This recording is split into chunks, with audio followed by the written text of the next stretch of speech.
Aerodrome licence मिलने के बाद जिस तारीख का सभी को इंतजार था वो तारीख आज आ गई है। योगी आदित्यनाथ ने अपने कार्यकाल के 9 साल आज पूरे किए और इन 9 सालों पर योगी आदित्यनाथ ने जेवर एयरपोर्ट की तारीख को फाइनल करने के साथ साथ बहुत बड़ा ऐलान किया है। तो कब अब जेवर एयरपोर्ट का उद्घाटन होगा ये जानते हैं। योगी सरकार के 9 साल पूरा होने पर जेवर एयरपोर्ट के उद्घाटन की आज घोषणा की गई है। मैं आपको बता दूं 28 मार्च को यानी 10 दिन बाद इसी महीने में पीएम मोदी जेवर एयरपोर्ट का उद्घाटन करेंगे। तो 28 मार्च वो तारीख होगी जब जेवर का नाम इतिहास के सुनहरे अक्षरों में दर्ज होगा। जेवर एयरपोर्ट का नाम इतिहास के सुनहरे अक्षरों में दर्ज होगा।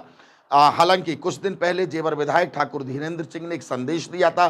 उन्होंने बताया था कि मार्च के अंतिम दिनों में पीएम मोदी आएंगे और जेवर एयरपोर्ट का उद्घाटन करेंगे, लेकिन तारीख उस समय उन्होंने नहीं बताई थी। लेकिन आज जब योगी आदित्यनाथ ने अपने कार्यकाल के 9 साल पूरे किए तब उन्होंने जेवर एयरपोर्ट की तारीख को फाइनल किया।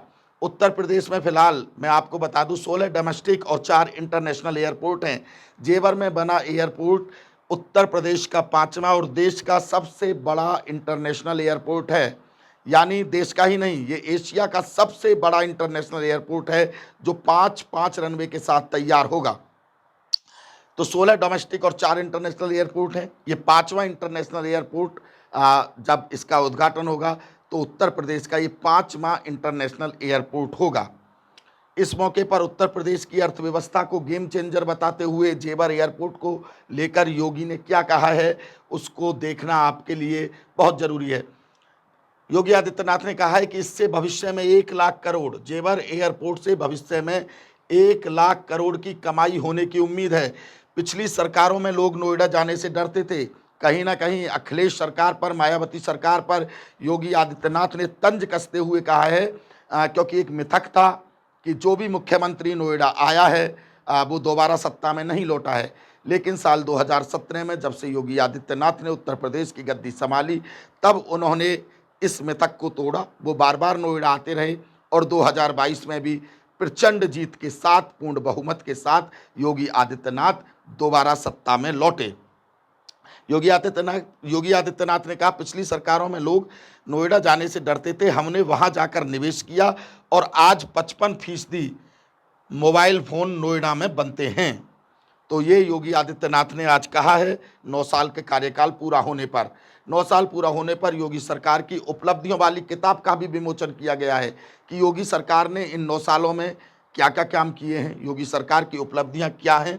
इसके साथ साथ योगी आदित्यनाथ ने बीजेपी के सभी कार्यकर्ताओं से, सभी पदाधिकारियों से अपील की है कि योगी आदित्यनाथ ने इस मौके पर नवरात्रों में 9 दिनों तक, कल से नवरात्रि शुरू होने वाले हैं, नवरात्रों में 9 दिनों तक सरकार के 9 साल की उपलब्धियों को लोगों तक पहुंचाया जाए, क्योंकि 2027 में विधानसभा चुनाव होने हैं। इससे पहले योगी आदित्यनाथ ने बीजेपी कार्यकर्ताओं से अपील की है कि जो उपलब्धियां सरकार ने हासिल की हैं, इन नवरात्रों में 9 दिन तक एक विशेष अभियान चलाया जाए, एक जश्न की तरह माहौल हो और सरकार की उपलब्धियों को हर घर तक, हर परिवार तक और एक एक लोग तक पहुंचाया जाए कि 9 सालों में योगी सरकार में क्या क्या काम हुए हैं। योगी आदित्यनाथ ने रमजान और ईद को लेकर भी बहुत बड़ी बात कही। योगी आदित्यनाथ ने कहा रमजान चल रहे हैं, ईद आने वाली है, लेकिन प्रदेश में हलचल और दंगे का कोई भय नहीं है। जब से योगी आदित्यनाथ उत्तर प्रदेश में आए तब से उत्तर प्रदेश को गुंडा और माफिया से मुक्त कराया गया। योगी आदित्यनाथ की सरकार में गुंडे और माफिया का खात्मा हुआ, ये हमने भी देखा, ये सब ने भी देखा। और योगी आदित्यनाथ ने ये बड़ा एक्शन लेकर अपनी जो छवि प्रदेश से निकलकर देश में बनाई वो किसी से छिपी नहीं है। तो योगी आदित्यनाथ ने कहा है कि रमजान चल रहे हैं, ईद आने वाली है, लेकिन प्रदेश में हलचल और दंगे का कोई भय नहीं है। अब योगी सरकार की उपलब्धियां इन 9 सालों में क्या रही हैं उनको भी मैं आपको बता देता हूं। योगी सरकार की उपलब्धियां 2.19 लाख पुलिसकर्मियों की पारदर्शी भर्ती योगी सरकार में हुई है पिछले 9 सालों में। साल 2017 की जो भर्ती रुकी हुई थी उसको खोला गया और 2.19 लाख पुलिसकर्मियों की पारदर्शी भर्ती की गई। 60,240 जवान ट्रेनिंग ले रहे हैं। इतना ही नहीं, उत्तर प्रदेश की कृषि विकास दर 2017 से पहले जो 8.5% थी, वो योगी सरकार में इन 9 सालों में बढ़कर 18% हुई है, यानी कि 10% का इजाफा कृषि विकास दर में देखने को मिला है। किसानों को अब तक 3,19,000 करोड़ रुपए का भुगतान किया गया है। ये योगी सरकार के पिछले 9 साल की उपलब्धियां हैं।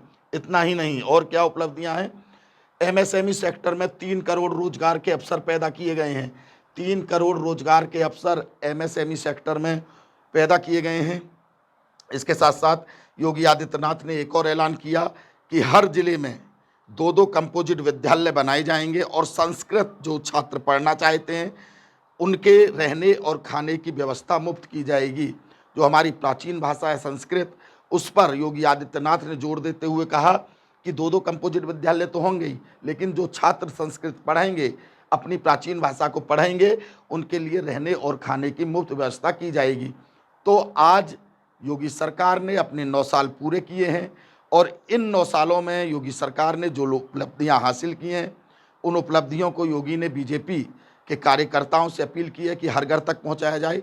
इसके साथ साथ जेवर एयरपोर्ट के उद्घाटन की तारीख फाइनल की है। 28 मार्च को जेवर एयरपोर्ट का उद्घाटन होगा और उद्घाटन के बाद जेवर एयरपोर्ट देश और विदेश हर कोने में अपनी सेवाएं देने के लिए शुरू हो जाएगा।